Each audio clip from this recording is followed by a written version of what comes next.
আলুর পরোটা তো আমরা অনেকেই অনেক রকম স্টাইলেই বানিয়ে খাই। আজ তোমাদেরকে আমি বানিয়ে দেখাবো ঝটপট আলুর পরোটা, একদম সহজভাবে তোমরা খুব ইজিভাবে করে খেতে পারবে। আমি ডালিয়াস ফুড অ্যান্ড বিউটি টিপসে সকলকে স্বাগত নমস্কার জানিয়ে শুরু করছি আমার আজকের রেসিপি আলুর পরোটা।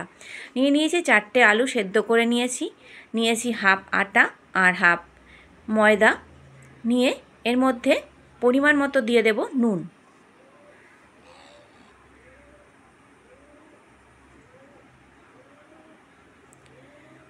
আর দেব স্বাদ অনুসারে চিনি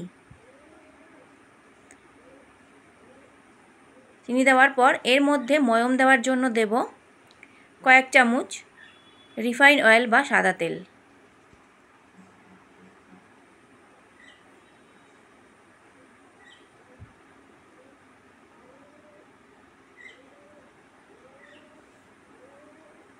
এটাকে এখন ভালোভাবে মিশিয়ে নিয়ে আমি শুকনো শুকনো মেখে নেব।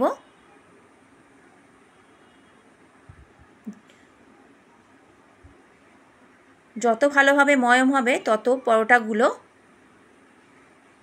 ভালো হবে খেতে ও নরম হবে খেতে। আমি অল্প অল্প দেখো, যখন দেখবে যে এটা মুঠ হয়ে যাচ্ছে তখন বুঝবে যে আমার ময়ম হয়ে গেছে। তখন আমি অল্প অল্প জল দিয়ে এটাকে ভালোভাবে মেখে নেব।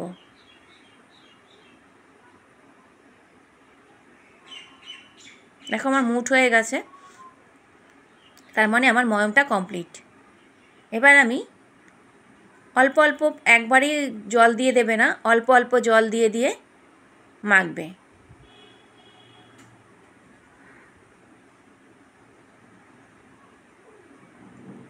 আস্তে আস্তে আমি জল দিয়ে দিয়ে এটাকে মেখে নিয়েছি। দেখো আমার মাখা কমপ্লিট, কতটা নরম হয়েছে মাখাটা আমার। এখন আমি এটাকে আধ ঘন্টার জন্য রেস্টে দেব একটা ঢাকা দিয়ে। ততক্ষণে একটা কড়াই চাপিয়ে ওর মধ্যে মশলার জন্য গোটা জিরে, একটা ভাজা মশলার জন্য গোটা জিরে দিয়েছি, আর দিয়ে দেব গোটা ধনে। তোমাদের কাছে শুকনো লঙ্কা থাকলে দিতে পারো, আমি এখানে শুকনো লঙ্কা ইউজ করিনি। হালকা করে ভেজে নেব। ভেজে নিয়ে এটাকে আমি একদম মিহি গুঁড়ো করব না, আধা গুঁড়ো করব। দেখো একদম মিহি আমি গুঁড়ো করিনি। আমার এদিকে আলুগুলো সেদ্ধ হয়ে গেছে।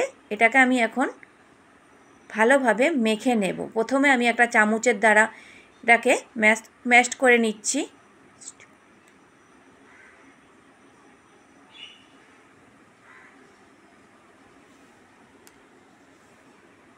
এর মধ্যে দেখো, এর মধ্যে দেব পরিমাণ মতো নুন,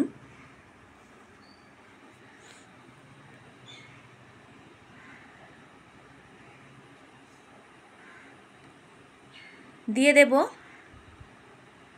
কুচনো কারি পাতা, আমি কুচিয়ে রেখেছিলাম কারি পাতা, আর কুচনো কাঁচা লঙ্কা। তোমরা পারলে এর মধ্যে আরও মশলা দিতে পারো। আর দিয়ে দেবো এই ভাজা মশলাটা,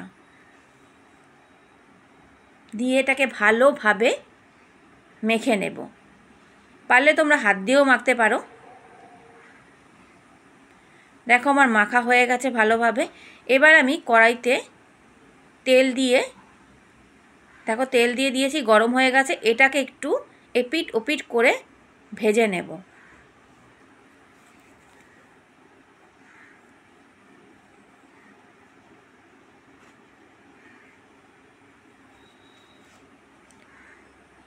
এপিট ওপিট করে ভালোভাবে ভেজে নেব।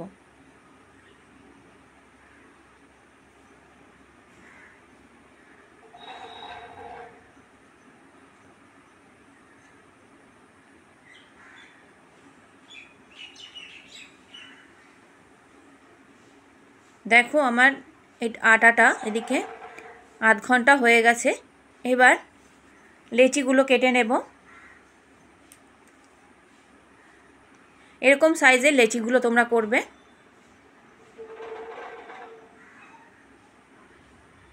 হয়ে গেছে আমার লেচি কাটা। এবার আমার সেটা যে আলুটা আমি ভাজতে বসিয়েছিলাম তেলে নিয়েছি, দেখো হয়ে গেছে। এবার এক একটার মধ্যে লেচির মধ্যে পুরগুলোকে এভাবে আমি ভরে দেব।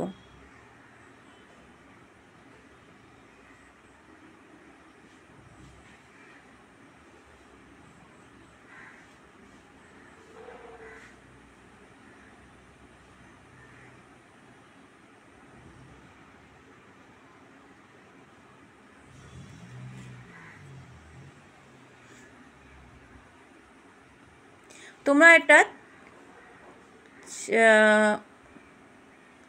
তাওয়ার মধ্যেও করতে পারবে বা কড়াইতেও ছাঁকা তেলেও তোমরা এটা ভাজতে পারবে। আমি এখানে ছাঁকা তেলেই ভেজেছি, যে যেরকম সুবিধা হবে সেরকমই করবে। দেখো আমার সবগুলোর মধ্যে পুর ভরা হয়ে গেছে। এবার আমি বেলে নেব আস্তে আস্তে, একদম হালকাভাবে বেলবে যাতে পুরগুলো না বেরিয়ে যায়।